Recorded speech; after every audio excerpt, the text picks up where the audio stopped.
അപ്പൊ അതേ ഇന്ന് കള്ളപ്പവും പോത്തിറച്ചിയാണ്. അല്ല, പോത്തിറച്ചിയും പോട്ടെ, ചിക്കനുമാണ് കേട്ടോ. ശരിക്കും പോത്തിറച്ചിയാണ് കോമ്പിനേഷൻ.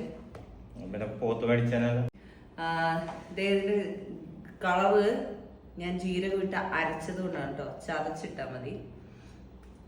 അത് നമ്മുടെ ഇഷ്ടം പോലെ ചെയ്യാം. കഴിച്ചോ, ചിക്കൻ കൂട്ടി കഴിക്കൂ. ഇത് പട്ടിക്കെട്ടെറിയാൻ കൊള്ളാം എന്ന് പറയും, എനിക്കറിയാം. ഇടുക്കിക്കാര് അപ്പം ചുട്ടു കൊടുക്കുമ്പോ പട്ടിക്കെട്ടെറിയാൻ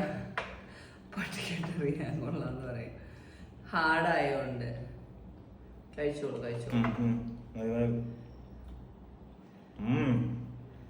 പക്ഷെ കള്ളപ്പത്തിന്റെ രുചി വേറെയാണ് കേട്ടോ. നല്ല സൂപ്പർ ടേസ്റ്റാണ്.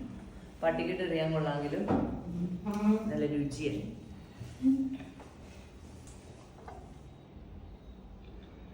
പറയൂ, പട്ടിക്കെട്ടെറിയാൻ കൊള്ളാന്ന്.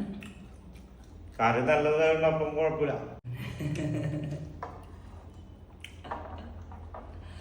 അയ്യോ, എന്നാ പട്ടിക്കെട്ടെറിയാൻ കൊള്ളാന്ന് പറയുന്നില്ലേ? എല്ലാപ്പോഴും പറയാറുള്ള